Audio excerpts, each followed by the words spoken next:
Hello મિત્રો, કેમ છો? જય શ્રી કૃષ્ણ. આજે આપણે લસણીયા મમરા બનાવવાના છે. તો સરસ મજાના આપણે લસણીયા મમરા બનાવીશું. 2 ગાંઠ લસણ ફોલી લઈ લીધું છે, વાટકો ભરી મમરા લીધા છે. કેવી રીતે બનાવવો છે પૂરો વિડીયો શેર કરું છું. એકદમ ઓછા ટાઈમના અંદર સરસ મજાનું આપણે આજે લસણીયા મમરા બનાવીશું. સૌથી પહેલાં મેં લસણ લીધું, ખાંડની અંદર લસણ નાખું છું.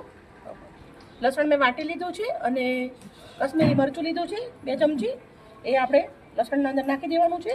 થોડું મીઠું નાખી દેવાનું છે અંદર, મીઠું અને મરચું અને લસણ વાટી આવી રીતે સરસ વાટી દેવી. ચટણી કરી દેવાની. ચટણી આપણી સરસ મજાની વાટી અને રેડી કરી દીધી છે. ડોળકી લીધી છે, એના અંદર આપણે તેલ મૂકું છું. સિંગ તેલ લીધું છે 2 ચમચા, એને ગરમ થવા દેશું. રાઈ અને જીરું નાખું છું થોડું. ટાટકી એટલે થોડી હળદર નાખી દેવાની છે. આપણી જે ચટણી બનાવી છે એ નાખી દેવાની છે લસણ મરચાંની. તરત જ આપણા મમરા નાખી દેવાના છે. મિક્સ કરી દઈશું સરસ.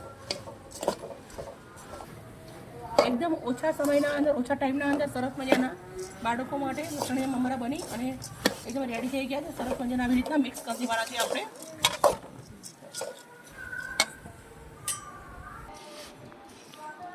સરસ મજાના લસણીયા મમરા આપણા મિત્રો રેડી થઈ ગયા છે. હવે આપણે ગેસને બંધ કરી દેવાનું અને બાઉલના અંદર સર્વ કરું છું. એકદમ ક્રિસ્પી છે અને એકદમ ટેસ્ટી છે, બહુ જ મસ્ત મજાના.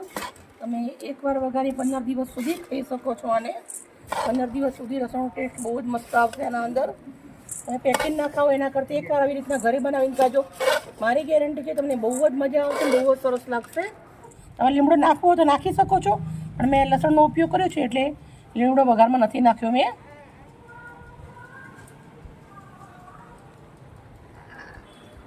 બહુ સરસ મજાના લસણીયા મમરા બની રેડી થઈ ગયા છે. મિત્રો, અમારી વિડીયો સારી લાગે તો પ્લીઝ અમને લાઈક કરજો. આવી જ રેસીપી સાથે કાલે મળીશું. ઓકે, બાય બાય, જય શ્રી કૃષ્ણ.